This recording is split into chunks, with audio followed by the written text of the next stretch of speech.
ಧನುರ್ಮಾಸವು ಹಿಂದೂ ಪಂಚಾಂಗದ ಪ್ರಕಾರ ಮಾರ್ಗಶಿರ ಮಾಸದ ಕೊನೆಯ ಭಾಗದಿಂದ ಆರಂಭವಾಗಿ ಸಾಮಾನ್ಯವಾಗಿ ಡಿಸೆಂಬರ್ ಮಧ್ಯಭಾಗದಿಂದ ಜನವರಿ ಮಧ್ಯಭಾಗದವರೆಗೆ ಇರುವ ಒಂದು ಪವಿತ್ರ ಮಾಸ. ಈ ಕಾಲದಲ್ಲಿ ಸೂರ್ಯನು ಧನು ರಾಶಿಯಲ್ಲಿ ಸಂಚಾರ ಮಾಡುವುದರಿಂದ ಇದನ್ನು ಧನುರ್ಮಾಸ ಎಂದು ಕರೆಯುತ್ತಾರೆ. ಈ ಅವಧಿಯು 2025 ಡಿಸೆಂಬರ್ 16ರಿಂದ ಪ್ರಾರಂಭವಾಗಿ 2026 ಜನವರಿ 14ನೇ ತಾರೀಕಿನವರೆಗೆ ಮುಕ್ತಾಯಗೊಳ್ಳುತ್ತದೆ. ಈ ಮಾಸವು ಭಗವಾನ್ ವಿಷ್ಣುವಿನ ಆರಾಧನೆಗೆ ಅತ್ಯಂತ ಶ್ರೇಷ್ಠವಾದದ್ದು. ಸೂರ್ಯನು ಧನು ರಾಶಿಯನ್ನು ಪ್ರವೇಶಿಸಿದಾಗ ಧನುರ್ಮಾಸ ಪ್ರಾರಂಭವಾಗುತ್ತದೆ ಮತ್ತು ಮಕರ ರಾಶಿಯನ್ನು ಪ್ರವೇಶಿಸುವ ಮಕರ ಸಂಕ್ರಾಂತಿಯ ದಿನದಂದು ಕೊನೆಗೊಳ್ಳುತ್ತದೆ. ಈ ಮಾಸವನ್ನು ವೈಷ್ಣವ ಸಂಪ್ರದಾಯದಲ್ಲಿ ಅತ್ಯಂತ ಪವಿತ್ರ ಮಾಸವೆಂದು ಪರಿಗಣಿಸಲಾಗಿದೆ. ಧನುರ್ಮಾಸದ ಬೆಳಗಿನ ಸಮಯದಲ್ಲಿ ವಿಷ್ಣುವಿನ ಪೂಜೆಯನ್ನು ಅತ್ಯಂತ ಶುಭವೆಂದು ಪರಿಗಣಿಸಲಾಗುತ್ತದೆ.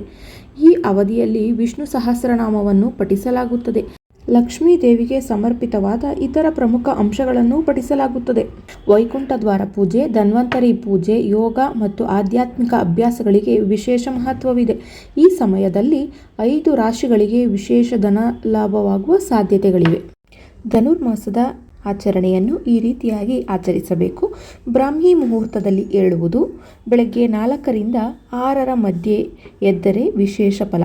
ಮೊದಲು ಸ್ನಾನ ಮಾಡಿ ಶುಚಿಯಾಗಿ ದೇವರ ಪೂಜೆಗೆ ಸಿದ್ಧರಾಗಬೇಕು. ತುಪ್ಪದ ದೀಪ ಹೆಚ್ಚಾಗಿ ಶ್ರೇಷ್ಠ ಎಂದು ಹೇಳಲಾಗುತ್ತದೆ. ದೇವರ ಮುಂದೆ 2 ದೀಪಗಳನ್ನು ಹಚ್ಚಬೇಕು. ಒಂದು ಜ್ಞಾನದ ದೀಪ, ಮತ್ತೊಂದು ಭಕ್ತಿಯ ದೀಪ. ಇನ್ನು ಧನುರ್ಮಾಸದಲ್ಲಿ ವಿಶೇಷವಾಗಿ ಮಾಡುವಂತಹ ಪ್ರಸಾದಗಳು ಸಕ್ಕರೆ ಪೊಂಗಲ್, ಸಕ್ಕರೆ ಪಾಯಸ, ಗೂಡಾನ್ನ. ಇವು ವಿಷ್ಣುವಿಗೆ ಅತ್ಯಂತ ಪ್ರಿಯವಾದ ನೈವೇದ್ಯಗಳು. ಪ್ರತಿನಿತ್ಯ ವಿಷ್ಣು ಸಹಸ್ರನಾಮವನ್ನು 108 ಬಾರಿಯಾದರೂ ಪಠಿಸಬೇಕು ಅಥವಾ ಕೇಳಿಸಿಕೊಳ್ಳಬೇಕು. ಈ ಸಮಯದಲ್ಲಿ ಕೆಲವು ದೇವಸ್ಥಾನಗಳಿಗೆ ವಿಶೇಷವಾಗಿ ಭೇಟಿ ನೀಡಬಹುದು.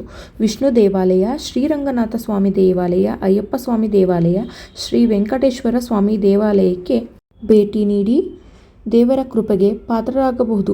ಧನುರ್ಮಾಸದ ಸಮಯದಲ್ಲಿ ಮದುವೆ, ನಿಶ್ಚಿತಾರ್ಥ, ಗೃಹ ಪ್ರವೇಶ, ಉಪನಯನ, ಭೂಮಿ ಪೂಜೆ, ಇತರ ಶುಭ ಕಾರ್ಯಗಳನ್ನು ಮಾಡಬಾರದು. ಧನುರ್ಮಾಸದ ಅಂತ್ಯ ಸಂಕ್ರಾಂತಿ ದಿನ. ಇದು ಅತ್ಯಂತ ಶುಭ, ಹೊಸ ಆರಂಭಗಳ ದಿನ.